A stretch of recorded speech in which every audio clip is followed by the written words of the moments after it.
ફરી આપને Karl Marx as a sociologist અથવા તો કાર્લ માર્ક્સનું સમાજશાસ્ત્રમાં પ્રદાન એ વિષય ઉપર ફરીથી આપણે વાત કરવા જઈ રહ્યા છીએ. ગયા વ્યાખ્યાનમાં આપણે કાર્લ માર્ક્સના અતિરિક્ત મૂલ્યનો સિદ્ધાંતની વાત આપણે શરૂ કરેલી.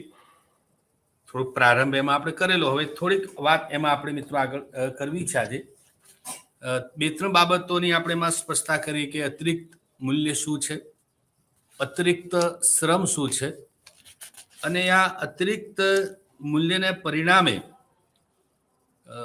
કેવા પ્રકારના પરિણામો નિપજે છે. એટલે અહીંયા આપણે જે વાત આજે કરવી છે તે છે કે અતિરિક્ત મૂલ્યને કારણે શું સામાજિક અસરો થાય છે સમાજ જીવન ઉપર, વિશેષ કરીને શ્રમજીવીના જીવનની વાત છે અહીંયા. એટલે શ્રમજીવીના જીવન ઉપર આ અતિરિક્ત મૂલ્યની શું અસરો પડી છે એની વાત થોડીક આપણે અહીંયા સમજવી છે. તો માર્ક્સ એવું કહે છે કે આ અતિરિક્ત મૂલ્યને પરિણામે પહેલું જે અસર થાય છે તે છે શ્રમજીવી વર્ગનું શોષણ.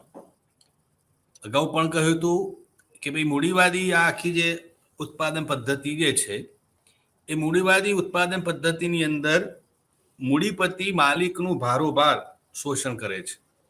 શોષણ કઈ રીતે કરે છે કે મૂડીપતિનો મુખ્ય હેતુ નફો કમાવાનો છે, અને જ્યારે કોઈ પણ ઉત્પાદન પ્રક્રિયામાં માલિક જ્યારે ઉત્પાદનની પ્રક્રિયામાં મહત્તમ નફાની વાત ધ્યાન પર લેતા હોય, એમને કેવી રીતે વધુ ને વધુ નફો કમાવાની જ્યારે વાત હોય ત્યારે સ્વાભાવિકપણે એ શોષણ ત્યાં ઊભું થાય. કારણ કે મૂડીપતિ, આપણે કહ્યું તેમ કે મહત્તમ લાભ કોને મળે છે આ વ્યવસ્થામાં? તો મૂડીપતિઓને.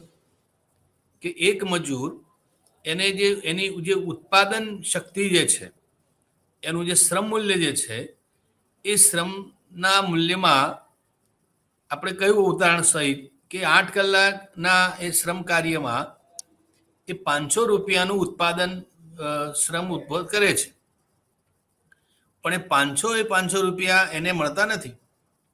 એને તો જે કરાર કરેલો હોય છે કે 100 રૂપિયા કે 200 રૂપિયા, એ પ્રમાણેનું વળતર એનો માલિક આપે છે. એટલે બાકીનું જે મૂલ્ય છે એ સીધી રીતે કોના ખાતામાં જાય છે, કોના ખિસ્સામાં જાય છે? તો મૂડીપતિના. એટલે એ રીતે આ વ્યવસ્થામાં મૂડીપતિ વધુ ને વધુ મૂડીવાન બને છે અને શ્રમજીવીનું વધુ ને વધુ એ શોષણ થાય છે. ચીજ વસ્તુના ઉત્પાદનનો તેનો હેતુ એ લોકોની આવશ્યક જરૂરિયાતો સંતોષવાનો નથી હોતો. મૂડીપતિનો મુખ્ય હેતુ શું હોય છે? કેમ કરીને મહત્તમ નફો રળવો, વધુ ને વધુ નફો મળે એ પ્રકારનો પ્રયત્ન એ મૂડીપતિ કરતા હોય છે.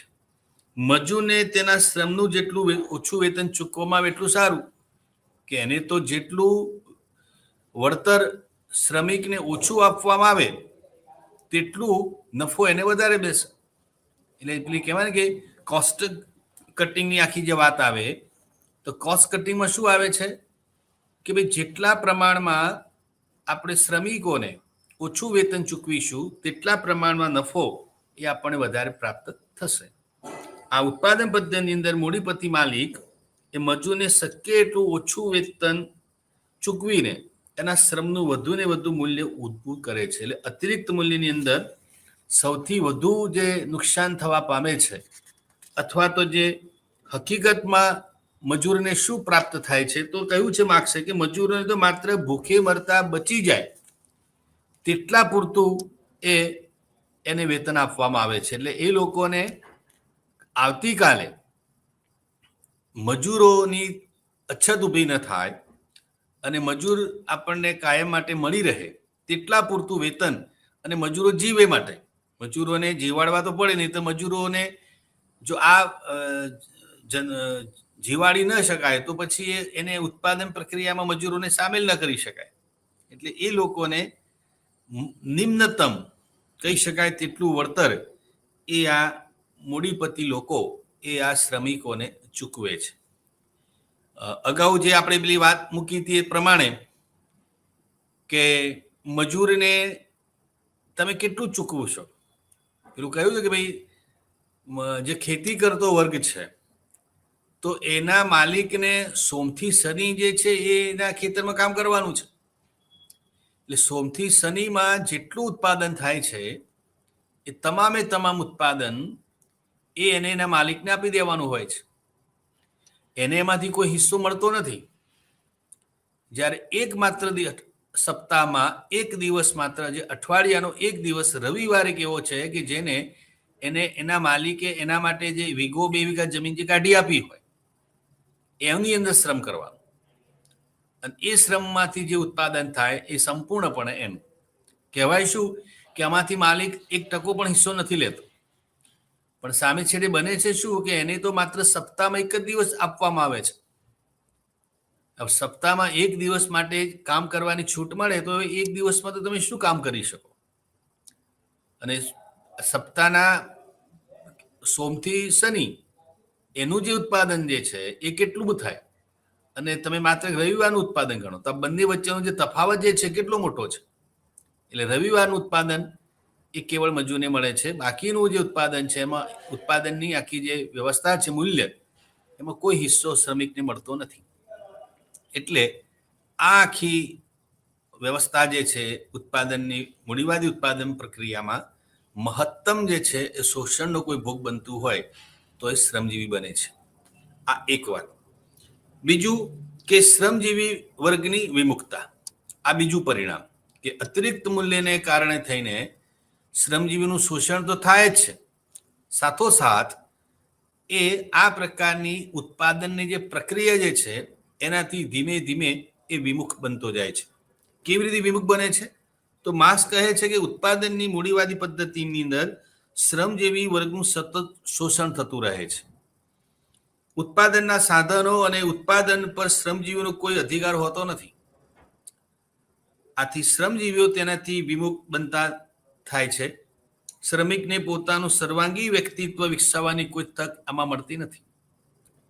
પોતાના વ્યક્તિત્વથી પણ વિમુખ બને છે. છેવટે સમુદાય અને સમાજથી એ વિમુખ બનતો જાય છે. એટલે આ એક મહત્વની બાબત છે. મિત્રો, મેં તમને અગાઉના વ્યાખ્યાનમાં પણ આ વાત થોડીક રજૂ કરી હતી કે આ ઉત્પાદનની પ્રક્રિયામાં કેવી રીતે શ્રમિક એ વિમુખ બનતો જાય છે. એના સંદર્ભમાં ભલે માર્ક્સે જે તે સમયના સંદર્ભમાં વાત મૂકી હતી, પણ આજની આ જે ટેકનોલોજી યુગ જે ચાલે છે એ ટેકનોલોજીના યુગની અંદર પણ આ વાત એટલી જ આપણને સાચી ઠરતી લાગે છે. માર્ક્સ તો એવું કહે છે કે ભાઈ આ ઉત્પાદનની પ્રક્રિયામાં એનું શોષણ થાય છે, એટલે એને એ ઉત્પાદનની પ્રક્રિયા સાથે એવો સીધો નાતો બંધાતો નથી. એ નાતો ન બંધાવવાનું કારણ શું છે? એને ખબર છે ભાઈ હું આ જે કંઈ ઉત્પાદન પ્રક્રિયા કરું છું એ ઉત્પાદન પ્રક્રિયાથી મને તો કંઈ લાભ મળતો જ નથી. મને તો મારા જીવન ધોરણ માટે તો બહુ ઉપયોગી એ વસ્તુ હોતી જ નથી. નિમ્નતમ જરૂરિયાતો માત્ર મારી સંતોષાય છે, એથી અધિક મને કંઈ પ્રાપ્ત થતું નથી. એટલે એને પેલા મજૂરને આ પ્રકારની કોઈ નિસ્બત હોતી જ નથી. એને તમે જો ભાગીદારી કરો, એની સાથે તમે કોઈ એને વળતર વધારે પ્રમાણમાં આપો તો કંઈક એની નિસ્બત ઊભી થાય. એટલે એવો કોઈ નિસ્બત એની સાથે હોતો નથી.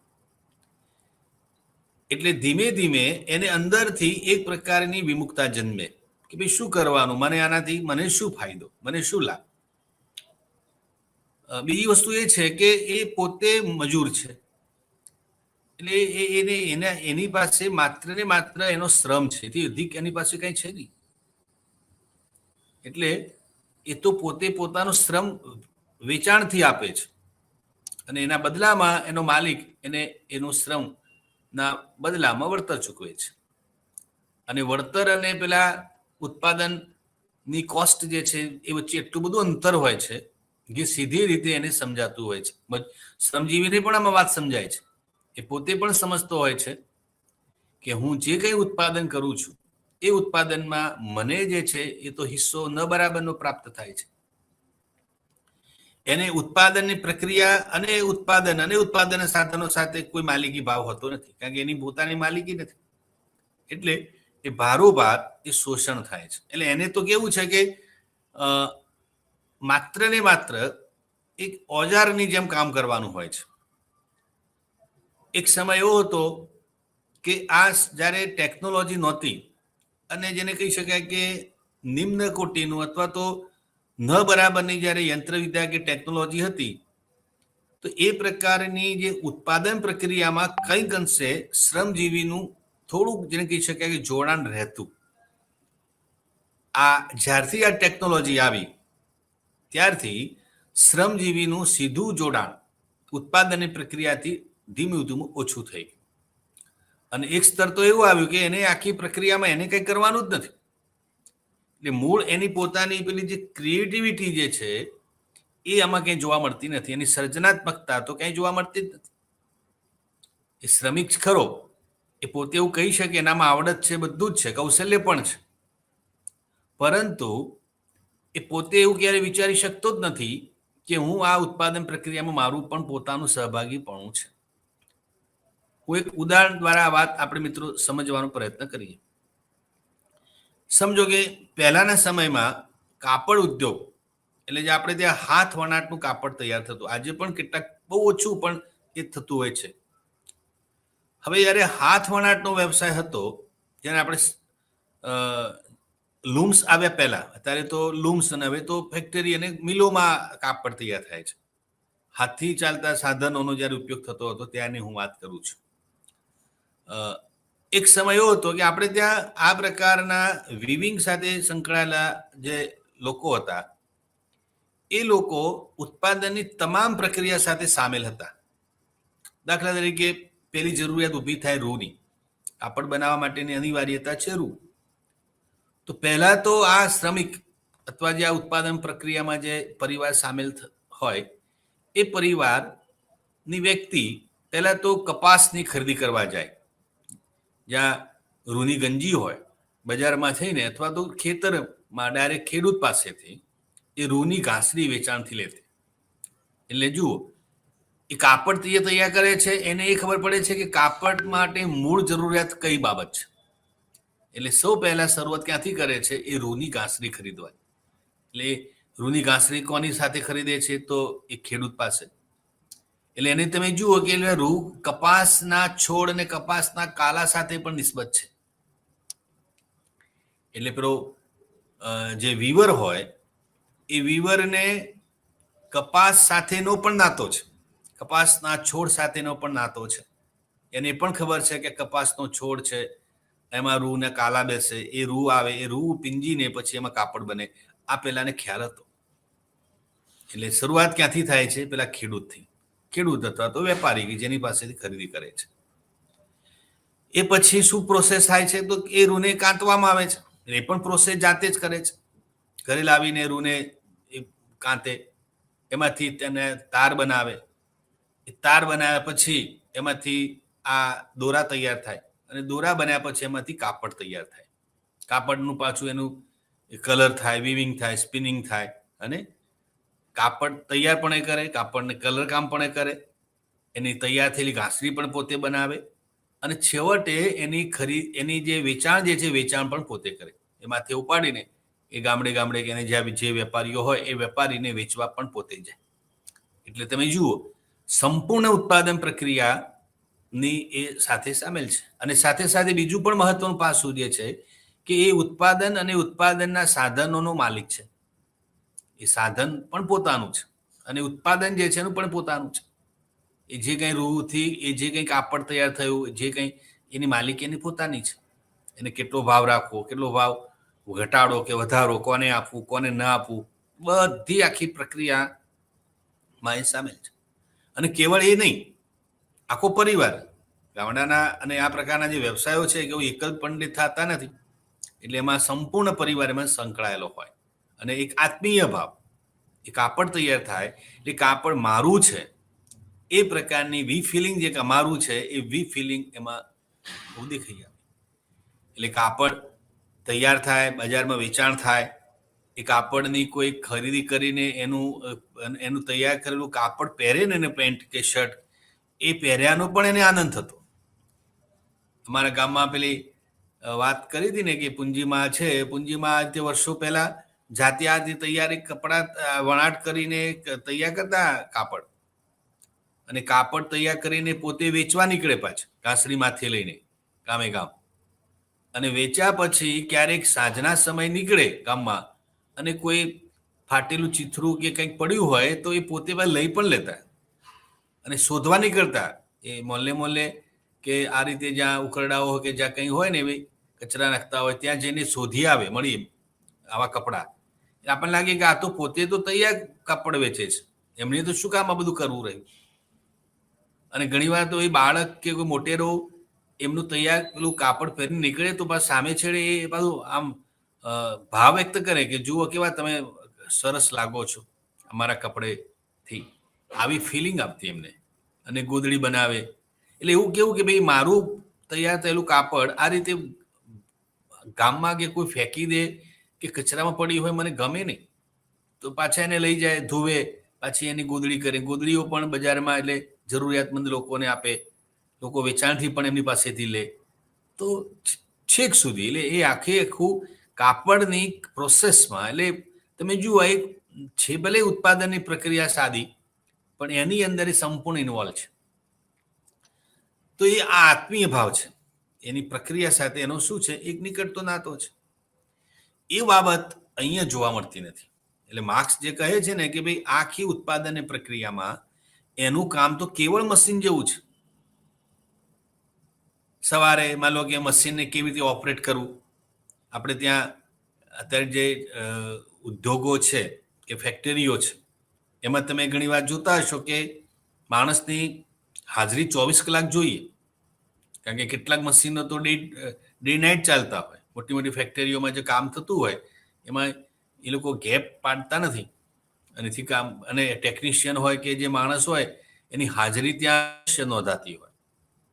પણ તમે જુઓ તો એ નિષ્પ્રામ એકદમ નિશ્ચિંત થઈને બેઠો હોય, એને કંઈ ઉમળકો જ ન હોય. કારણ તો એનું કામ માત્ર શું છે, મશીનને ખાલી જોતું રહેવાનું, બસ આટલું એનું કામ. મશીન બગડે કે કાંઈ બીજા ઇસ્યુ આવે તો એનું સોલ્યુશન કરવા માટે એને બેસવા, બાકી એની કોઈ પ્રોસેસમાં એનો હિસ્સેદારી નહીં. એ બધું તૈયાર ઓટોમેટિક જે થતું હોય એને પૂછે ભાઈ આમાં તમારો કોઈ રોલ ખરો કે ના ભાઈ અમારો કોઈ રોલ નહીં. હવે આ પ્રકારની કામમાં એક રોબોટિક જેને કહી શકાય એ કામમાં હવે કેટલી એની પોતાની ઈચ્છા શક્તિ કેટલી હોય, ન બરાબર નહીં હોય. એને પોતાને પણ એવો કંટાળો આવતો હોય કે આ કામ કેવું કે જેમાં મારે પોતાને કશું જ નહીં કરવાનું. આ એક મોટી અને આજની પણ એક સમસ્યા છે. આજના લોકોને કહીએ છીએ કે ભાઈ આ મશીનો આવે, આમ આવે, તેમ કોમ્પ્યુટર યુગ આવ્યો, ટેકનોલોજી અદ્યતન સાધનો આવે, બધું જ બરાબર છે. પણ એમાં જે ખૂટે છે શું, આ તો છે કે એમાં આપણું તો કોઈ ઇન્વોલ્વમેન્ટ જ નથી રહેતું. બધું જ ટેકનોલોજી કરશે, બધું જ કોમ્પ્યુટર કરશે, ઇન્ટરનેટના માધ્યમે બધું હવે રેડીમેડ મળે છે. તો મારું, અને જ્યારે કોઈ વ્યક્તિ પોતાની રીતે નાનું અમથું પણ સર્જન કરે છે, પોતાનું મૌલિક કંઈ પ્રદાન હોય છે, તો એનો ઉમળકો અને તેનો ઉત્સાહ અલગ હોય છે. જ્યારે આમાં તો કોઈ વસ્તુ ઉમેરાતી જ નથી. તમે મહાનગરોના માણસોને આનું આવું ઉત્તમ ઉદાહરણ તમારે જોવું હોય તો દિલ્હી ને મુંબઈ જેવા મહાનગરોમાં તમે જાઓ અને સવારે લોકો જે નોકરી ધંધા માટે જતા હોય ને એ લોકોની તમે દૈનંદિન જીવન જુઓ તો તમને એક મશીન અને માણસ વચ્ચે કોઈ અંતર લાગે નહીં. કઈ એ જ રૂટીન. એમને પૂછે કે આજે શું કરીને આવે, તો કે એમાં શું કરવાનું હોય, કાલે કર્યું તો આજે કર્યું, આજે કરવાનું, આવતીકાલે કરવાનું, કશું જ કરવા નથી અમારી સિવાય મશીનને ઓન ઓફ. તો આ લાગે તમને કઠિન કે કોઈ એક મશીનને મારે ઓપરેટ પણ નથી કરવાનું. ઘણા લોકોને કે અમારે તો કામમાં આરામ છે, કંઈક કરવાનું નહીં. કંઈક નહીં કરવાનું મોટું દુઃખ છે, એ સજા કહેવાય છે. તો આ વાત કાર્લ માર્ક્સે આપણને વર્ષો પહેલા કલ્પના નથી કરી માર્ક્સે કે કોમ્પ્યુટર જગતમાં આ પ્રકારની સ્થિતિ ઊભી થશે. અને હવે તો જ્યારે આર્ટિફિશિયલ ઇન્ટેલિજન્સનો જમાનો છે, એઆઈને કારણે થઈને રોબોટિક સાયન્સ આટલું બધું વિકાસ પામી રહ્યું છે. એટલે કેટલા બધા આજે તમે ફરિયાદ, હવે માર્ક્સે તો મેનેજર વર્ગની વાત કરી જ નહોતી, એને તો ખાલી 2 જ વર્ગોની વાત કરી હતી, એક મૂડીપતિ વર્ગ ને બીજો શ્રમજીવી વર્ગ. એને મિડલ ક્લાસની તો ક્યાંય ઉલ્લેખ સુદ્ધા નથી કર્યો. પણ આજની સ્થિતિ આપણે જોઈએ છીએ, આજે કેટલા મોટા આંકડાઓ આપણી સમક્ષ આવી ઉભા રહ્યા છે કે ભાઈ આ આર્ટિફિશિયલ ઇન્ટેલિજન્સ અને અદ્યતન ટેકનોલોજીને કારણે કેટલી બધી નોકરીઓ છીનવાઈ જઈ રહી છે અને આવતીકાલે એની પરિસ્થિતિ વધુ ગંભીર બનવાની છે. તો આ બધું શું છે? અને એમાં સંપૂર્ણપણે જેને કહી શકાય આપણે પોતે તો કશું કરતા જ નથી. ચેટ જીપીટી હોય કે ગૂગલ હોય કે આ કે તે કોઈ પણ જે ડેટા જે છે એ ડેટામાં ક્યાંય વસ્તુ આપણને જોવા મળતી જ નથી. એટલે આ બાબત એ પરિવાર આપણે જેને કહીએ છીએ કે આજની સ્થિતિમાં પરિવારનું વંચિતપણું આવી ગયું છે, આ પ્રશ્ન તો છે જ. એટલે પ્રથમ તો વ્યક્તિ પોતાની ઉત્પાદનની પ્રક્રિયાથી વિમુખ થાય છે, આ એક બાબત. હવે જ્યારે કોઈક વ્યક્તિ આ ઉત્પાદન પ્રક્રિયાથી અળગો પડે એટલે સ્વાભાવિક છે એને એના સમુદાયથી પણ એક વેગળાપણું લાગે. વેગળાપણું કેવી રીતે લાગે કે એને બસ સવારથી સાંજ આની જ પ્રવૃત્તિ કરવાની. સવાર પડી નથી કે કારખાને ગયા નથી, રાત્રે આવે પાછો સવારે. એટલે એનું તો એ પેલું એક શેડ્યુલ જ હોય ફિક્સ કે સવારે ઉઠવાનું, ઉઠીને કામ ધંધે જવાનું, સાંજે આવવાનું, જમી પરવારી સુઈ જવાનું, પાછું સવારે ઉઠવાનું. કોઈ જીવનતા નહીં એના જીવનમાં. એટલે અને એને પોતાને એના પરિવાર જેવું એને ફિલિંગ જ નથી આવતું, કારણ કે એટલો પોતાના અને જ્યારે તમે પોતે સંતુષ્ટ નથી તમારા કામથી, એટલે તમને પારિવારિક બાબતોમાં પણ તમને સંતુષ્ટિ ન લાગે. તમને એમ થાય કે હું મારું કામ માત્ર ને માત્ર પરિવારને જીવાડવા પૂરતું છે. એ કામે જવાનું, મહિનો દિવસે પગાર આપવાનો, પગારમાંથી પરિવારનું પોષણ કરવાનું, એથી વિશેષ મારી કોઈ જિમ્મેદારી કોઈ જવાબદારી છે જ નહીં. એટલે ધીમે ધીમે એને એના પરિવારથી પણ આઇસોલેશન થાય. આજે અને વાત બિલકુલ સાચી છે. આજે મહાનગરોમાં દૂર દૂર સ્થળે નોકરી હોય, સવારે વહેલી પરવડ નીકળે માણસ અને રાત્રે મોડા આવે. હવે સંતાનોને તો ઘણી વાર એવું થાય કે એમના પપ્પાને મળવાનો અવકાશ એમને રવિવાર કે રજાના દિવસે જ પ્રાપ્ત થાય. એક દિવસ એવો હોય છે અઠવાડિયાનો કે જેમાં પારિવારિક સંબંધોના અહેસાસની વાત આવે છે, અને એ પણ ધીમે ધીમે મરવી પરવાર્યું છે. રજા હોય એટલે એને અઠવાડિયાનો થાક હોય, આરામ કરવાનો હોય, બીજા કોઈ ડોમેસ્ટિક કામ હોય, સામાજિક કોઈ કામકાજ હોય, એમાં આખો દિવસ પરિવાર માટે તો સમય મળતો જ નથી. આજે શહેરોની અંદર તમે જુઓ છો કે શનિવાર અને રવિવારે લોકો કેટલું બધું હોટેલોમાં આઉટિંગ માટે, બાગ બગીચામાં, નાના નાના સ્થળે ફરવા, આ બધું અમસ્તું થોડું થાય છે. લોકો પાસે એટલા બધા પૈસા છે કે જે ખર્ચી નાખે છે આટલી. અને હવે માત્ર શ્રીમંતો પૂરતું એ વાત રહી છે એવું પણ નથી. મિડલ ક્લાસ અને લોઅર ક્લાસના લોકો પણ આ રીતે, કારણ કે એમને ખબર છે ભાઈ અઠવાડિયામાં એક દિવસ આપણો છે, બાકી તો સોમવારે પાછા મશીન થઈ જવાના છે. એટલે ફિલિંગ જે છે, અહેસાસ જે છે, મનુષ્ય તરીકેનો અહેસાસ છે, એ તો કેવળ એક દિવસ પૂરતી જ વાત છે. આપણે અભ્યાસ કરેલો નાનકડો, અને એમાં અમદાવાદની અંદર જે ચાની કિટલીઓ છે એનો એક અભ્યાસ કરેલો. તો એની અંદર સાંજને સમયે જે એકત્રિત થાય છે લોકો, ખાસ કરીને યુવા વર્ગની વાત એમાં આપણે કરેલી, કે શનિવાર ને રવિવાર એ રાત્રે લોકો મોડે સુધી આ ચાની કિટલી ઉપર બેઠા હોય છે. અને એવા કેવળ મોટેરાઓ હોય નહીં, આમાં પ્રૌઢો પણ હોય છે. તો પેલું જે સ્ટ્રીટ કોર્નર સોસાયટી જે સીએસ સ્કૂલે જે વાત કરી હતી, નાના સંયુક્ત પેલા નિકટવર્તી જૂથવાળી, તો એ અદ્દલ એવું છે કે એમાં લોકો અને આપણે પ્રશ્નોત્તરીમાં આ વાત જાણી હતી કે ભાઈ તમે ચા ઘરે પીતા નથી, ચા પીવી એ અનિવાર્ય છે કે આ રીતે બહાર આવીને તમે ચાની કેટલી ચા પીવો છો, એ તમને યોગ્ય લાગે છે? તો કે તદ્દન એને આ બધું અદ્દલ યોગ્ય છે, આ હોવું જ જોઈએ, અનિવાર્ય. મોટા ભાગના એ વાતને સ્વીકારી હતી કે ભાઈ આ છે એ જરૂરી છે. ચા પીણું એમના માટે પીણું નથી, સોશિયલ ટોનિક. કે ભાઈ ચાને આ નિમિત્તે અમે મિત્રો ભેગા મળીએ છીએ, અને ભેગા મળીને અમે બીજું કંઈ નહીં પણ અમારા અઠવાડિયાનો જે માનસિક શારીરિક થાક જે છે ને એ આ મિત્રો સાથે બેસીને ઉતારી રહ્યા છે.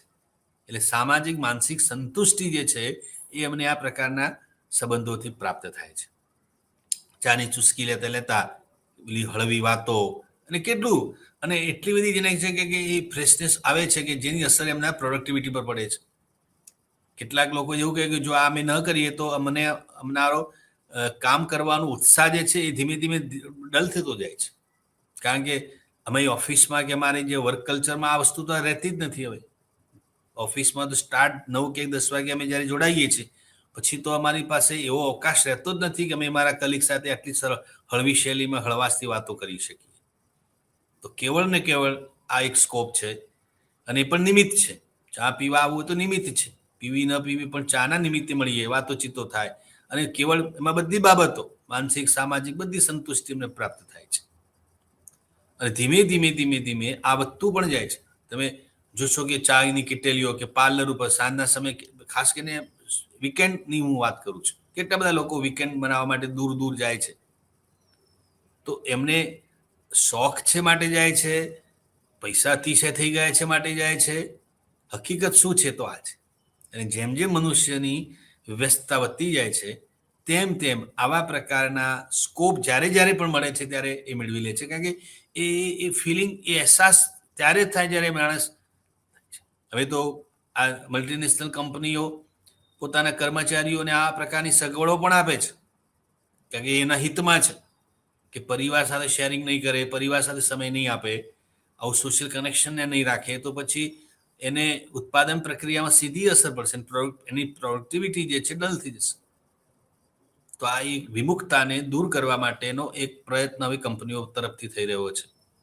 પણ આ તો હવે અત્યારની વાત છે, અને કંઈ આ તો બધી મલ્ટીનેશનલ કંપનીઓની વાત છે, મેનેજર ક્લાસની વાત છે, જે ઓફિસમાં કર્મચારીઓની વાત છે. અહીં તો આખી વાત જ શ્રમજીવીઓને લાગુ પડે છે. સુરતના કારખાનાઓમાં કે અન્ય પ્રકારના મિલોમાં જે કામ કરતા જે કારીગરો છે એમની સ્થિતિ તમે જુઓ તો અદ્દલ તમને માર્ક્સની વાત સાચી લાગે. એમાં આ કાપડની લૂમ્સ હોય, એટલા બધા અવાજની વચ્ચે માણસ કામ કરતો હોય, એનું શરીર, અને બીજું ધીમે ધીમે ધીમે ધીમે ધીમે એક મશીનની સાથે કામ લેવા પોતે પણ મશીન થઈ ગયો હોય, સંવેદનાહીન થઈ જાય. કારણ કે લાગણી બધી બની જાય, લાગણી, સંવેદના, આ જેને તમે સેન્ટિમેન્ટ્સ કહો છો ને, એમાંનું કંઈ જ રહે ધીમે ધીમે ઓછું થઈ જાય. એને કંઈ બહુ ફેર પડે જ નહીં. એટલે પોતાની જાત સાથે વિમુખતા બતાવે છે કે હવે શું જીવવાનું, શું કરવાનું, આમાં તો શું લેવાનું. એટલે એને એક પ્રકારની તમે જો નીરસતા લાગે, એને જીવનમાં કંઈ બધું ઉત્સાહવર્ધન લાગે નહીં. અને સ્થિતિ એવી આવે કે પહેલા પોતાની જાત સાથે, પોતાના પરિવાર સાથે, અને છેવટ જતા પોતાના સમાજ સાથે પણ વિમુખ થઈ જાય. પછી એને આ સમાજ શું, કુટુંબ શું, પરિવાર શું, કશું એને ખબર નહીં. કારણ કે એને ખબર છે કે ભાઈ, અને આ બધું આ કેવું છે કે પેલા મોબાઈલના રિચાર્જ જેવું છે, તમે રિચાર્જ ન કરો તો મોબાઈલ ચાલે પણ નહીં. સમાજની અંદર, સંબંધોની અંદર પારિવારિક સ્નેહ હું ક્યારે ટકી રહી શકે જે તમે પણ એટલા જ એમાં હિસ્સેદારી દાખવો. અને જો તમે હિસ્સેદારી નથી રાખતા તો આ વસ્તુ એ તમને પણ એ રીતે દૂર કરે છે. એટલે આ મોટું નુકસાન જે કહી શકાય તે આ છે કે શ્રમજીવી વર્ગ ધીમે ધીમે એ અળગો થતો જાય છે. ત્રીજું શું પરિણામ આવે છે તે, તો ત્રીજું પરિણામ માર્ક્સ બતાવે છે કે ભાઈ જ્યારે આ પ્રકારની પરિસ્થિતિ ઊભી થાય છે ત્યારે એમાંથી વર્ગ સંઘર્ષની નિર્માણ થાય છે. એટલે કે અતિરિક્ત મૂલ્ય એ વર્ગ સંઘર્ષ અને સામાજિક પરિવર્તનનું પણ કારક બને છે. સામાજિક પરિવર્તનની વાત આના પછી આપણે કરવાના છીએ કે સમાજની અંદર સામાજિક પરિવર્તન કઈ રીતે આવે છે. પરિવર્તનના જુદા જુદા જે સિદ્ધાંતો છે એમાં આ કોન્ફ્લિક્ટ થિયરી આખી અલગ છે. અને પરિવર્તનના જુદા જુદા થિયરી અને સિદ્ધાંતોમાં આપણે વાત કરીએ છીએ કે પરિવર્તનનો ઉત્ક્રાંતિવાદી સિદ્ધાંત, ચક્રીય સિદ્ધાંત. તો મેં એક થિયરી છે કોન્ફ્લિક્ટ થિયરી. એ કોન્ફ્લિક્ટ થિયરી હિમાયતી કોણ છે તો માર્ક્સ છે. એની વાત પછી કરીએ. પહેલા વાત કરીએ કે સમાજની અંદર વર્ગ સંઘર્ષની સ્થિતિ કેવી રીતે નિર્માણ થાય છે. માર્ક્સે એવો મત રજૂ કર્યો છે કે પોતાના શ્રમનું ફળ પૂંજીપતિ માલિકો વગર મહેનતે લઈ જતા હોવાથી શ્રમજીવી વર્ગમાં પૂંજીપતિ માલિક વર્ગ પ્રત્યે ઘેરો અસંતોષ ઊભો થાય છે. કારણ કે સીધી વાત છે કે એને ખબર છે કે મને મારી મહેનત પ્રમાણે, મારી મજૂરી પ્રમાણે મને વળતર મળતું નથી. અને એની સામે એનું માલિક મહત્તમ કમાણી કરે છે. કમાણી તો કરે પણ એની શોખ મોજશોખ પણ કરે છે. વિશાળ બંગલો હોય, ગાડી હોય, નોકર ચાકર હોય, અને વૈભવી ખર્ચાઓ હોય, વિદેશની મુલાકાતો હોય, પ્રવાસ થતા હોય. આ બધું જુએ એટલે એને ખ્યાલ તો આવે કે ભાઈ આ બધી તાગડધીનના જે છે, આ બધા જલસા જે છે એ તો અમારી મહેનત પર કરે છે.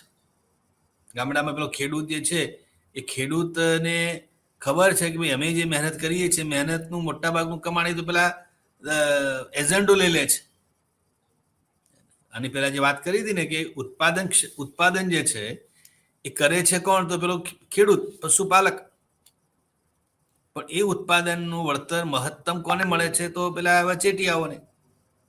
ગામમાં ડેરી હોય તો ડેરી વાળો વધારે સુખી સંપન્ન હોય, પેલો વેપારી વધારે સુખી સંપન્ન હોય. કરિયાણાનો દુકાનદાર જે છે ગામડામાં એ વધારે સંપન્ન હોય છે ખેડૂત કરતા. એટલે ખેડૂતને લાગે કે આ મહેનત તો આપણે કરીએ છીએ, પણ પ્રસન્નતા અને સુખીપણું આનામાં વધારે કેવી રીતે આવ્યું? તો આ રીતે આવ્યું કે અમે જે કંઈ કમાઈએ છીએ એમના માટે જ કમાવીએ છીએ. પહેલાના સમયમાં જે દેવું ભરવામાં પેલા સરાફી પેઢીનું અને જમીનદારો કે શાહુકારો પાસેથી દેવું લે, કારણ કે આવક એટલી બધી હોય જ નહીં કે એમને કોઈને કોઈ પ્રકારના ખર્ચા પહોંચી વળે.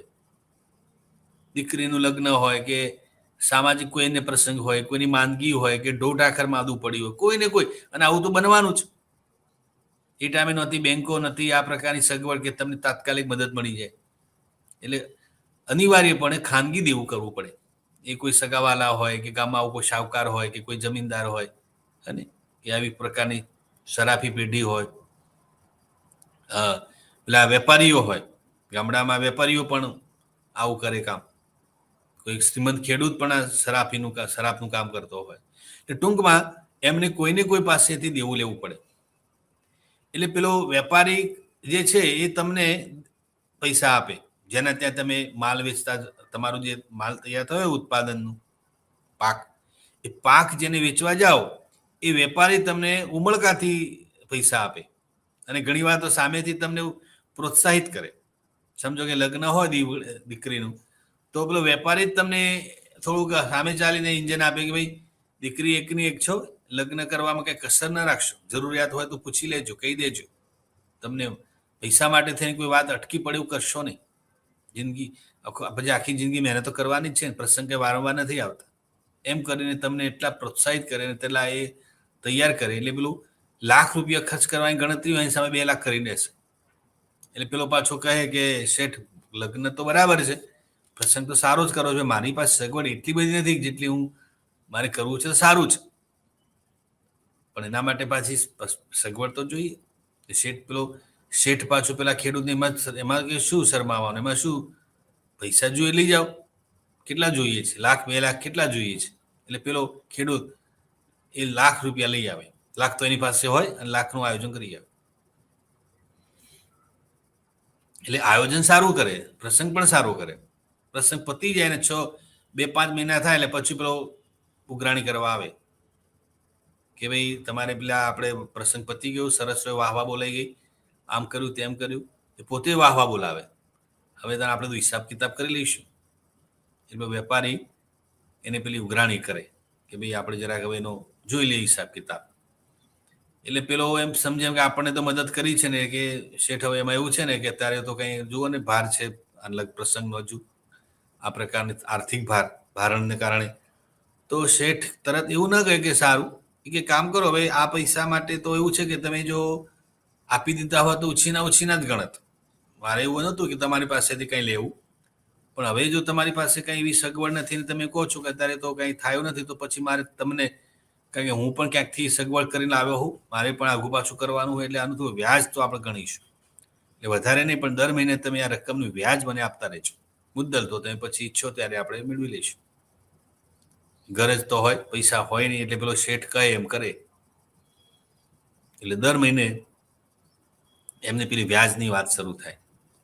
ઘણી વાર તો એવું બને કે વ્યાજનું વ્યાજ, એટલે રકમ લીધી હોય ₹1,00,000, અને જ્યારે બધો સરવાળો આંકડો કરવા જાય તો એ ક્યાંયનું ક્યાંય પહોંચી ગયું હોય.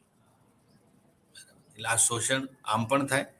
અને બીજું, આ ઉત્પાદન પ્રક્રિયામાં મજૂરોને કે નાના ખેડૂતોને તો બીજું કઈ બિચારા એટલું કઈ આનંદિત હોય જ નહીં, કારણ કે એ બધું કમાઈ કોને ભરવાનું હોય? આમને.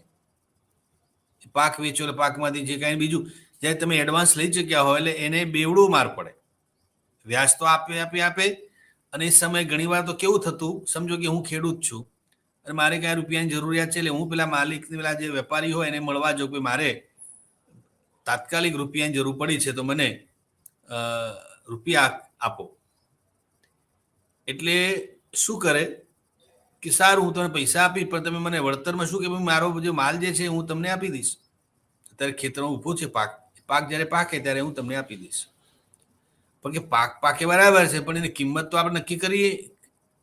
એટલે એ લમસમ નક્કી કરે કે ભાઈ કામ કરો, બાજરી તારે જે છે કે જુવાર છે, મને 100 રૂપિયા આપણે નક્કી કરીએ.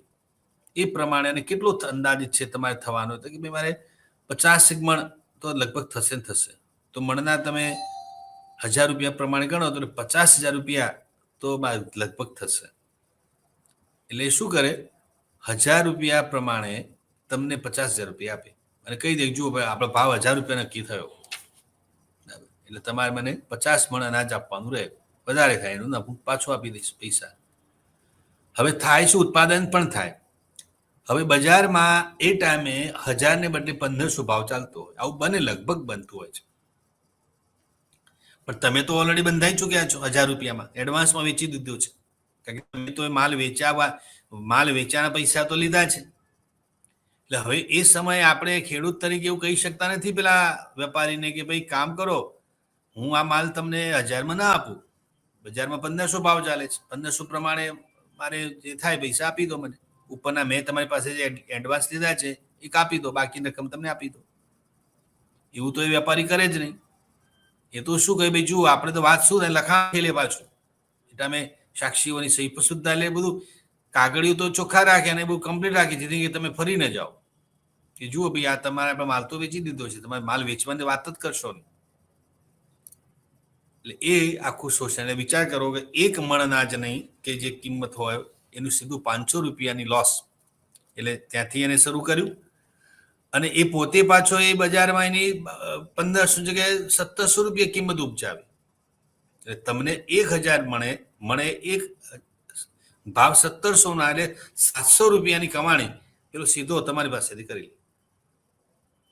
અને એમાં શોષણ શારીરિક, ઘણા કિસ્સામાં તો આવા કિસ્સાઓ પણ બનેલા છે. એટલે ટૂંકમાં જુઓ તો શ્રમજીવીને તમામ રીતે શારીરિક, માનસિક, આર્થિક, સામાજિક શોષણનો ભોગ બનવું પડે. અને આ બધું એ જુએ છે એટલે એને મનમાં એક રોષ ઉભો થાય છે આ માલિક માટે કે ભાઈ મહેનત મજૂરી આપણે કરીએ છીએ,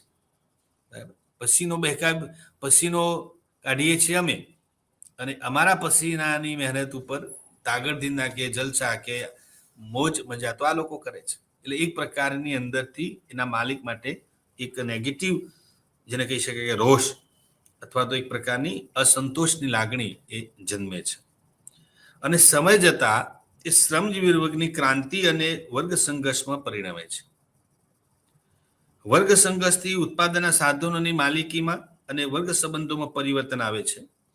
આમ સમાજના આર્થિક ભૌતિક પાયામાં પરિવર્તન આવતા સામાજિક સંસ્થાઓના સમગ્ર માળખામાં પણ પરિવર્તન આવે છે. એટલે પછી શું થાય છે, એક પ્રકારની વર્ગ સભાનતા. અહીંયા આપણે એક વાત ટાંકવી જોઈએ કે વર્ગ સંઘર્ષની સ્થિતિ ક્યારે ઊભી થાય, કે મેં હમણાં ઉદાહરણ આપ્યું ને કે એક શ્રમજીવીને પોતાના માલિક માટે આવો અસંતોષ ઊભો થાય.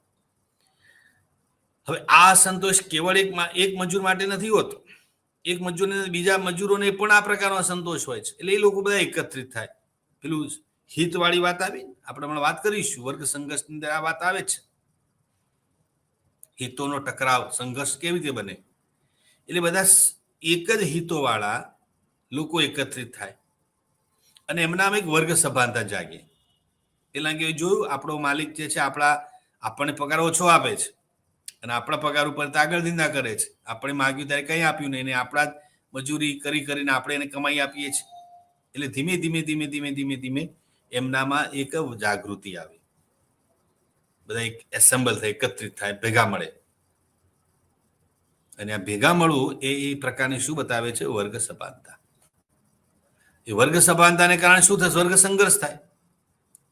વર્ગ સંઘર્ષને પરિણામે સ્થિતિ શું આવી થાય કે ઉત્પાદનની જે વ્યવસ્થા છે બદલાય, ઉત્પાદનના સાધનો અને સાધનની માલિકી બદલાય, ઉત્પાદનની પ્રક્રિયા બદલાય. એટલે પેલી પરિવર્તનની પ્રક્રિયા આવે. પેલી વાત કરી કે પ્રાથમિક વાસ્તવિકતામાં બદલાવ આવે. પ્રાથમિક વાસ્તવિકતા એટલે આ ઉત્પાદનના સાધનો સાથેના માનવીય સંબંધો અને વર્ગ વ્યવસ્થા. એમાં જે ચેન્જ આવે, બદલાવ આવે, એ બદલાવની સીધી અસર ક્યાં પડે છે, સમાજ જીવન ઉપર. એ સમાજનું માળખું બદલાય. અને સમાજના માળખામાં થતો ફેરફાર એટલે સામાજિક પરિવર્તન. આ એટલે વર્ગ સંઘર્ષની સ્થિતિ ઊભી થાય અને વર્ગ સંઘર્ષની સ્થિતિને પરિણામે આ આખી પરિવર્તનની આખી વ્યવસ્થા એ ઊભી થાય. એટલે એ રીતે માર્ક્સે અતિરિક્ત મૂલ્યને કારણે ખાસ કરીને શ્રમજીવીઓ પર કેવી અસરો પડે છે એ અસરોની વાત કરી છે. અને મૂળ વાત માર્ક્સની કઈ છે કે ભાઈ સમાજની અંદર જે પરિવર્તન આવે પરિવર્તનના માટેની જવાબદારી પરિસ્થિતિ ઊભી કોણ કરે છે? તો મૂડીપતિઓ. મૂડીપતિઓ શોષણ એટલું બધું કરે છે કે એ લોકોને વર્ગ સભાનતા, વર્ગોને જન્મ આપવા માટે પણ આ વ્યવસ્થા, એ તો માર્ક્સ એવું કહે છે કે વર્ગ સભાનતા નથી, પણ જન્માવે છે કોણ? મૂડીપતિઓ. સ્વહિતવાળી વાત. એટલે એને પરિણામે એટલે એ તો નક્કર માને છે. માર્ક્સ તો એવું કહે છે જેમ દ્વંદ્વાત્મક ભૌતિકવાદમાં એમને શું કહ્યું કે ભાઈ સમાજનો પાયો ભૌતિક છે. ઐતિહાસિક ભૌતિકવાદમાં અને દ્વંદ્વાત્મક બંનેમાં વાત તો એ જ રહી કે સમાજનો પાયો ભૌતિક છે. આથી કોઈ પણ સમાજમાં બદલાવ ત્યારે આવે છે જ્યારે ભૌતિક પાયો બદલાય છે.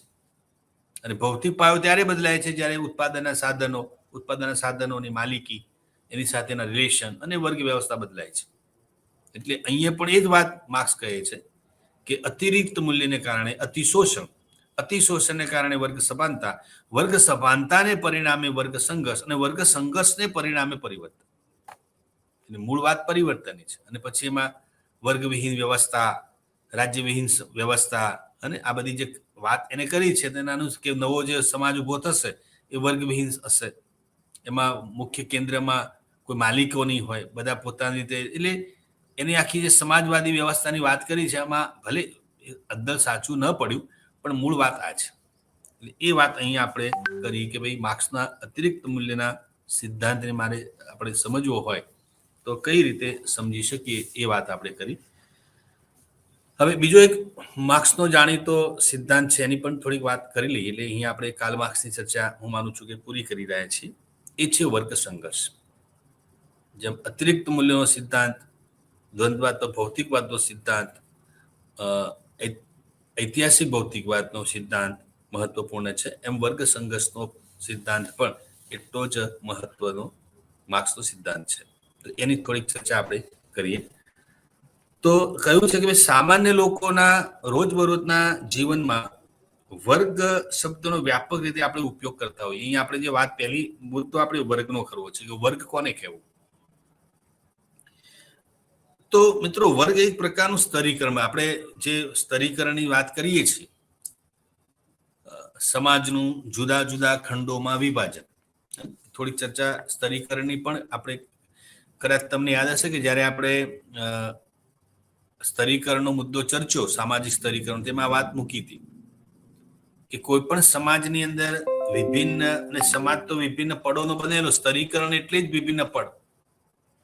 અને વિભિન્ન પડનું કારણ અસમાનતા છે. અસમાનતાને કારણે સમાજમાં વિભિન્ન પ્રકારના વર્ગો ઉભા થાય છે એવું આપણે સ્પષ્ટ કર્યું. એટલે સમાજ બે રીતે વહેંચાયેલો છે. આપણો ભારતીય સમાજ વ્યવસ્થાના સંદર્ભે વાત કરીએ તો વર્ગ વ્યવસ્થા છે ને બીજી જ્ઞાતિ વ્યવસ્થા છે. એમ.એન. શ્રીનિવાસ તો એવું કહે છે કે ભાઈ કેટલી બધી અસંખ્ય જ્ઞાતિઓના નાના નાના વાડાઓ છે અને બધા જ વાડાઓ એટલે આપણે ત્યાં બધા અલગ અલગ પ્રકારના પડ, સ્તરો. વર્ગ વ્યવસ્થામાં પણ એ વ્યવસ્થા છે. વર્ગ એ પણ જુદા જુદા સમાજની અંદર જુદા જુદા વર્ગો છે. મધ્યમ વર્ગ છે, ઉચ્ચ વર્ગ છે, મિડલ ક્લાસ છે, લોઅર ક્લાસની વાત કરીએ એટલે અલગ અલગ પ્રકારના વર્ગો છે. એટલે સ્તરીકરણ જે છે એ એટલે વર્ગ વ્યવસ્થા એક પ્રકારનું સ્તરીકરણ સૂચવે છે. મારે જે વાત મૂકવી છે કે ભાઈ સ્તરીકરણ, અને સ્તરીકરણ સાર્વત્રિક છે. જગતનો એક પણ સમાજ એવો નહીં હોય કે જ્યાં તમને સ્તરીકરણ જોવા ન મળે. એનું કારણ એક જ છે કે સ્તરીકરણ સાર્વત્રિક એટલા માટે કે સ્તરીકરણનો પાયો છે અસમાનતા, અને અસમાનતા સાર્વત્રિક છે. પાયા કોઈક સમાજમાં જ્ઞાતિ પાયો છે, કોઈક સમાજમાં વર્ગ પાયો છે, કોઈક સમાજમાં જાતિ પાયો છે, કોઈક સમાજમાં ભાષા પાયો છે અને પ્રદેશનો પાયો છે. પાયા જુદા જુદા છે, અસમાનતા છે એટલી વાત બહુ સ્પષ્ટ છે. એટલે અસમાનતાને કારણે સમાજની અંદર સ્તરીકરણ જન્મે છે. અને સ્તરીકરણમાં એક વર્ગ, આપણે જ્યારે સ્તરીકરણના જુદા જુદા સ્વરૂપોની ચર્ચા કરીએ છીએ તેમાં વર્ગ સ્તરીકરણ, જ્ઞાતિ સ્તરીકરણ, જાતિ સ્તરીકરણ, લિંગ સ્તરીકરણ અને આ બધી ચર્ચામાં કરીએ છીએ. તો એક વર્ગ સ્તરીકરણ એ છે. હવે વર્ગ શબ્દની અંદર મિત્રો ગતિશીલતાની બાબતને પણ આપણે જોવી જોઈએ. વર્ગ દરજ્જામાં ફેરફારો જે થાય છે, કારણ કે સ્તરીકરણમાં પાછી એક બીજી વાત પણ આપણે કરીએ છીએ કે સ્તરીકરણ બે પ્રકારે હોય છે. એક છે ખુલ્લા સ્વરૂપનું સ્તરીકરણ, ઓપન સ્ટ્રેટિફિકેશન, અને બીજું જે છે એ ક્લોઝ સ્ટ્રેટિફિકેશન, એટલે ખુલ્લું અને બંધ. ખુલ્લું સ્તરીકરણ એટલે વર્ગ આધારિત સ્તરીકરણ, અને બંધ સ્વરૂપનું સ્તરીકરણ એટલે જ્ઞાતિ આધારિત સ્તરીકરણ. જ્ઞાતિમાં શું છે કે વ્યક્તિને અપ્સ એન્ડ ડાઉન એટલે એને એના સ્તરને ઊંચે લઈ જવા માટેનું કે નીચે લઈ જવાના જે માર્ગો છે ને લગભગ બંધ છે. કારણ કે વ્યક્તિગત અને જ્ઞાતિનો દરજ્જો જન્મગત દરજ્જો છે, એટલે મૃત્યુ પર્યંત વ્યક્તિ પોતાનો જ્ઞાતિનો દરજ્જો બદલી શકતી નથી. અને કોઈ કિસ્સામાં નામ બદલાવ પરિવર્તન થાય છે તો એથી એના મોભામાં કે સ્થાનમાં બહુ બદલાવ આવતો નથી. એટલે જ્ઞાતિનો દરજ્જો જે છે એ લગભગ એમ કહેવાય કે મૃત્યુ પર્યંત રહે છે, કાયમી વ્યવસ્થાનો ભાગ છે એવું કહી શકીએ. એ રીતે જે કંઈ જ્ઞાતિ સાથે બીજા દરજ્જાઓ સંકળાયેલા છે, જેને આપણે અર્પિત દરજ્જો કહીએ છીએ, એ અર્પિત દરજ્જો પણ આ તો છે. એ દરજ્જો અર્પિત દરજ્જો છે, જન્મગત મળે છે તે. વ્યવસાયની બાબતમાં આપણે કહ્યું હતું, રહેઠાણની બાબતમાં કહ્યું હતું, ઘણી બધી બાબતો એવી છે જે જ્ઞાતિ સાથે સીધી રીતે સંકળાયેલી છે. એટલે એ ત્યાં શું છે કે કોઈ પણ વ્યક્તિ મહેનત પુરુષાર્થ કરે, આવડતથી આર્થિક રીતે પગભર બને, સંપન્ન બને, સામાજિક શૈક્ષણિક રીતે કંઈ વિકાસ પામે, આ બધું તો સાથે થાય જ થાય. પણ એના માત્રથી એના કોઈ સામાજિક સોશિયલ સ્ટેટસમાં કોઈ ચેન્જ આવતું નથી. સોશિયલ સ્ટેટસમાં કેમ ચેન્જ નથી આવતું? કારણ કે દરજ્જો કેવો છે અહીંયા પેલો બંધ સ્વરૂપનો.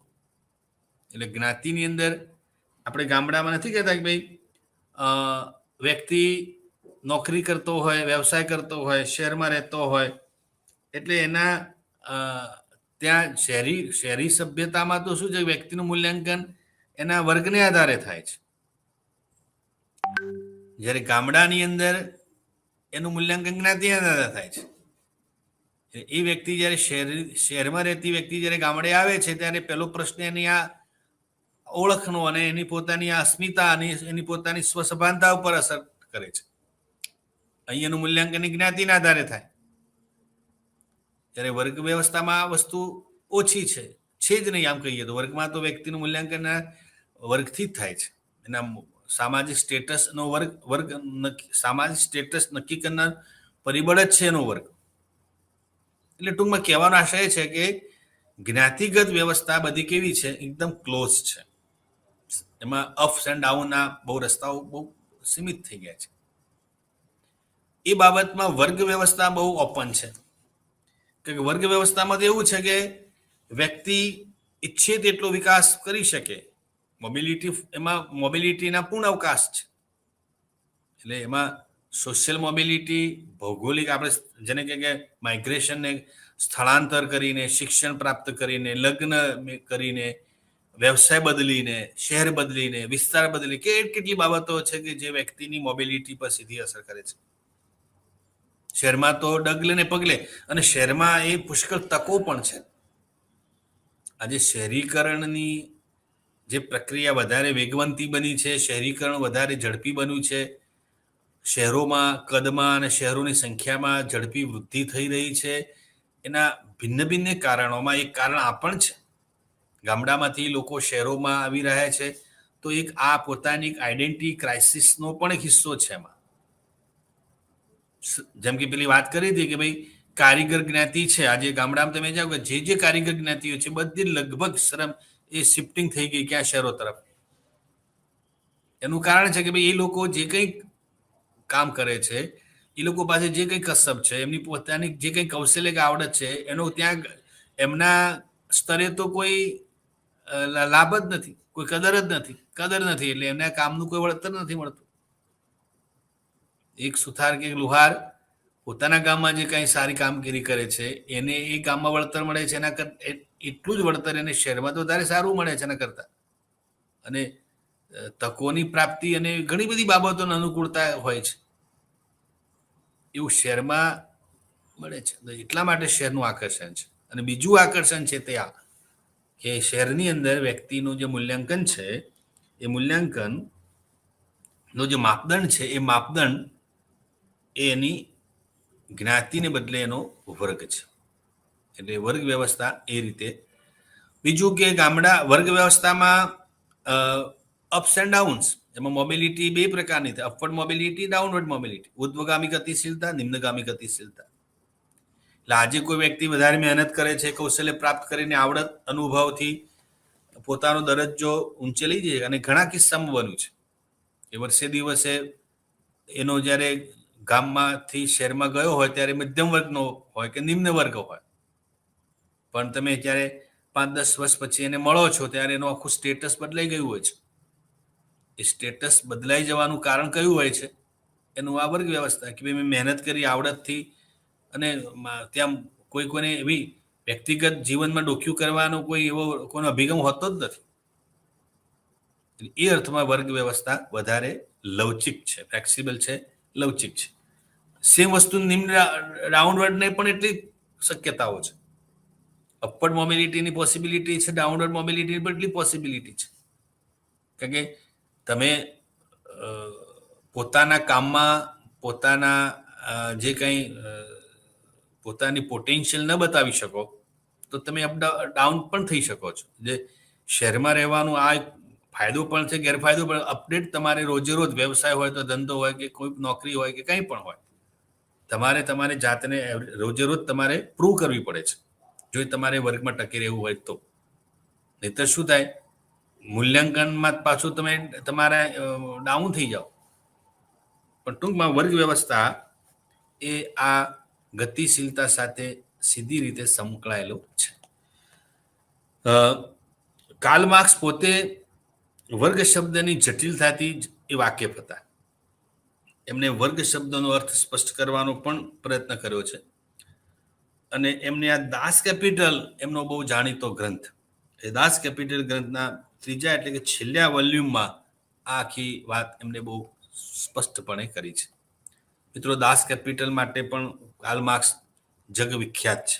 એટલે આજે કદાચ દુનિયા કાર્લ માર્ક્સને ઓળખે છે તો કાર્લ માર્ક્સના આ દાસ કેપિટલ અદ્ભુત ગ્રંથ, જે દાસ કેપિટલને કાર્લ માર્ક્સ પર્યાય છે. મેં તમને કદાચ અગાઉ પણ કહ્યું હતું અને આજે પણ ફરીથી યાદ અપાવું છું કે એટલો જ પ્રસ્તુત છે આ દાસ કેપિટલનો ગ્રંથ. આજે પણ દુનિયાના અર્થવિદો કે સમાજશાસ્ત્રીઓ કે રાજનીતિજ્ઞો કે બધા જ્યારે કોઈ ચર્ચા કરતા હોય છે ત્યારે, અને માર્ક્સને જ્યારે યાદ કરીએ છીએ આપણે, તો માર્ક્સને જ્યારે યાદ કરીએ ત્યારે માર્ક્સના આ દાસ કેપિટલની ગ્રંથને પણ એટલા જ આદર સાથે યાદ કરીએ છીએ. તો એ દાસ કેપિટલની અંદર માર્ક્સે આ વર્ગ સંઘર્ષની વાત મૂકી વાત છે.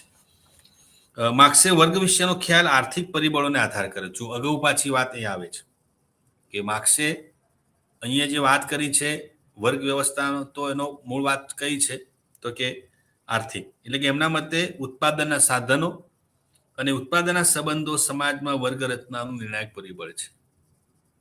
શું કહ્યું એમને? કે ઉત્પાદનના સાધનો અને ઉત્પાદનના સાધનો સાથેના સંબંધ, હેવ અને હેવ નોટ. અને મૂળ વાત છે કે જેઓની પાસે કંઈક છે એટલે શું? ઉત્પાદનના સાધનોની માલિકી. આપણે પેલા જે ઐતિહાસિક ભૌતિકવાદમાં, દ્વંદ્વાત્મક ભૌતિકવાદમાં જે વાત મૂકી એ વાતની પછી દોહરાવે છે કે જ્યાં સુધી બધાને એમ લાગે છે કે હું ઉત્પાદન સાથે જોડાયેલો છું, હું પ્રક્રિયામાં સાથેલ છું, તો વર્ગ વ્યવસ્થાનું ઉત્પન્ન થતી જ નથી. વર્ગ વ્યવસ્થા ત્યારે ઊભી થાય છે જ્યારે કોઈ એક વ્યક્તિ માને છે કે આની માલિકી મારી છે. અગાઉ વાત કરી કે જ્યારે જમીનદારી પ્રથા નહોતી, મહેસૂલી પ્રથા નહોતી, રૈયતવારી પ્રથા નહોતી, તો એ સમયે આપણે ત્યાં ખેતીના વ્યવસાયમાં આવા પ્રકારના વર્ગો નહોતા. સામૂહિક સ્વરૂપે આ વ્યવસાય થતો હતો. પણ જમીનદારી મહેસૂલી નીતિ આવી એટલે એનાથી શું? ખાનગી અધિકારો પ્રાપ્ત, જમીનના ખાનગી અધિકારો મળ્યા. અને ખાનગી અધિકારો મળે એટલે એમાંથી વર્ગ વ્યવસ્થા, જમીનવાળા, જમીન વિહોણા, સત્તાવાળા, સત્તા વિહોણા, પાવરવાળા, પાવર વિહોણા, વટેવર. એટલે વર્ગ સંઘર્ષના પાયામાં મૂળ વાત તો પાછી કઈ છે? ભૌતિક, કે જેની પાસે ઉત્પાદનના સાધનો છે તેને માર્ક્સ મૂડીવાદી ઉત્પાદન પ્રક્રિયામાં માલિક વર્ગ તરીકે ઓળખે છે, અને જેઓની પાસે ઉત્પાદનના સાધનો નથી, કેવળ એમનો પોતાનો શ્રમ છે, તો એને શ્રમજીવી તરીકે ઓળખે છે. વર્ગ સ્તરીકરણનો પાયો એ ઉત્પાદનના સાધનો સાથેના લોકોના સંબંધો ઉપર પણ રચાયેલો છે. એટલે ઉત્પાદનના સાધનો સાથેનો તમારો નાતો શું છે, કેવા પ્રકારના રિલેશનમાં તમે ઉત્પાદન પ્રક્રિયા સાથે જોડાયેલા છો, એ પણ તમારા વર્ગ નક્કી કરવામાં મહત્વની ભૂમિકા ભજવે છે. હમણાં જે કહ્યું ઉત્પાદન પ્રક્રિયામાં તમારી સામેલગીરી કેવા પ્રકારની છે, તો એ આપણે બે પ્રકારના, એક વર્ગ માલિકોનો વર્ગ છે કે જે ઉત્પાદનના સાધનો સાથેનો સંબંધ એનો જુદા પ્રકારનો છે. બીજો એક વર્ગ એવો છે કે જેને ઉત્પાદનના સાધનો સાથે કોઈ માલિકી ભાવ નથી, એનું કેવળ ને કેમ એનું કામ ઉત્પાદન પ્રક્રિયા કરવાનું પૂરતું છે. ઉત્પાદન કેમ કરવું એકમાત્ર એનો હેતુ છે, એથી આગળ કોઈનો હેતુ છે જ નહીં. એટલે એ વાત છે.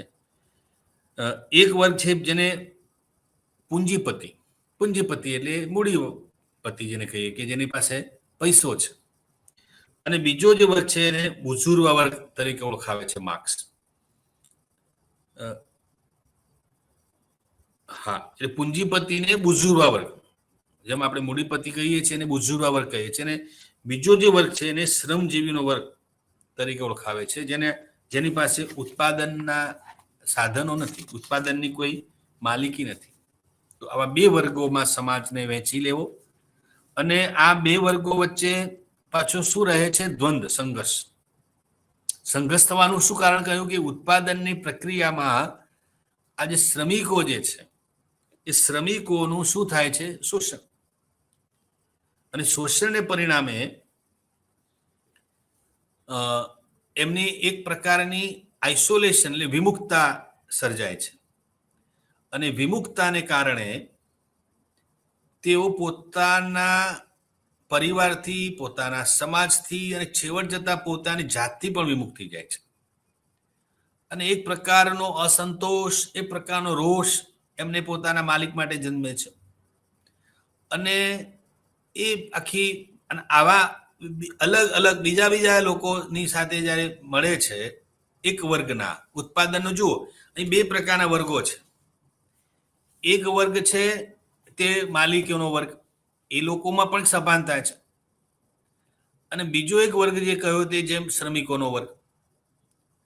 આજે મિત્રો તમને કદાચ યાદ હશે કે અમદાવાદની અંદર એક સમયે કેટલી બધી મિલો હતી. એવું કહેવાય કે અમદાવાદમાં 70 થી વધારે મિલો હતી, અને આખું અમદાવાદ મિલોથી ચાલતું જીવાતું. ધીમે ધીમે આજે તમે જો અમદાવાદમાં મિલો છે જ નહીં, એ આખો યુગ જતો રહે મિલોનો. આજે તો ફેક્ટરી, એને પણ અમદાવાદથી અલગ અલગ શહેરોમાં, સુરત જેવા અલગ અલગ શહેરોમાં એ વ્યવસાય શિફ્ટ થઈ ગયો. એક સમય અમદાવાદ માટે કાપડનું માન્ચેસ્ટરની ઓળખ હતી, અને વિદેશોમાં પણ આપણું કાપડ તૈયાર થયેલું જ હતું. એક સ્થિતિ હતી. આજની સ્થિતિ એવું નથી. તો એની પાછળનું એક કારણ એવું પણ કહેવાય છે કે ભાઈ એક વર્ગ સભાનતા ઊભી થઈ મજૂરો અને માલિકો વચ્ચે. મજૂરોમાં પણ ધીમે ધીમે મજૂર મહાજન સંઘ ઊભા થયા, સંગઠન ઊભું થયું. એટલે પેલા પોતાના અધિકારો માટેની લડત શરૂ થઈ, સંઘર્ષ ઊભો થયો. જે વાત કરી ને સંઘર્ષની, હું એક માત્ર અમદાવાદ પૂરતી જ વાત કરું છું, એને બધે આપણે લાગુ ન પાડી શકીએ. એટલે સ્થિતિ એવી ઊભી થઈ કે મજૂરો પહેલા સંગઠિત નહોતા. ધીમે ધીમે આવા સંગઠનો, એમાં પણ નેતૃત્વ મળ્યું, એને કારણે થઈને એમનામાં એક જાગૃતિ આવી, સભાનતા, સંગઠન થયું. એટલે માલિકોની સામે સંઘર્ષ ઉભો થયો, વિરોધમાં જ વાત, માગણી, અને માગણી પાછી વાજબી માગણી. ખાસ તો વેતનની વાત, બીજું તો માગણી શું હોય? કામના પ્રમાણમાં વેતનની માંગ હતી. નિગોશિએટ થાય, વચ્ચે લવાદ થાય, બધું ચાલે. પણ પેલી વાત તો રહેતી જ. માલિકોને એમ થયું કે આટલું બધું મૂડી રોકાણ મારું, અને અમને લાભ તો, અમને નફામાં તો વધારો થવો જોઈએ. અને મજૂરોને સામે છેડે એમ થાય કે માલિકો કેટલો નફો રડે છે અમારામાંથી. એટલે સતત એમની સાથે આ સંઘર્ષની પરિસ્થિતિ ચાલુ રહી. લોકડાઉન જે અત્યારે આપણે કોરોના લોકડાઉન જે છે એ તો ઠીક છે, જુદું, પણ વર્ષો પહેલા આ રીતે લોકડાઉન થતું, તાળાબંધી જેને કહીએ કે મિલોને તાળાબંધી થાય, હડતાલ પર જાય, અને બધું જેને કહી શકાય કે મહિનાઓ સુધી મિલો બંધ રહેલા કિસ્સાઓ પણ આપણે અમદાવાદના જોયા છે. એટલે અતિશય વર્ગ સભાનતાને કારણે શું થયું, માલિકોમાં પણ વર્ગ સભાનતા ઊભી થઈ. એ લોકો પણ સંગઠિત થયા અને એમને એવો વિચાર કર્યો કે ભાઈ આ તો આપણું રોકાણ, આપણા રૂપિયા, અને આપણી ઉપર છાશ વારે આ રીતે દબાણ કરે અને એમની મનમાં જે કંઈ છે માગણીઓ સંતોષે, એના કરતાં આ કોના માટે આપણે કરીએ છીએ, એમના માટે. એ આખી પ્રક્રિયા એવી જન્મી. છેવટ જતા સ્થિતિ એવી બી થઈ કે મિલ માલિકો ધીમે ધીમે મિલો જ બંધ કરી દીધી, અને આજે જોઈએ છું કે આખો ઇતિહાસ જુદો છે. એટલે મૂળ તો વાત પરિવર્તનની છે કે એ પરિવર્તન જે આવ્યું એ મૂળ પેલી વર્ગ સભાનતાને કારણે આવ્યું. તો અહીંયા આપણે આજે અટકી બીજી થોડીક ચર્ચા આવતા વ્યાખ્યાનમાં કરીને બીજા જ સમાજશાસ્ત્રી પ્રાધાન્ય વાત કરીશું.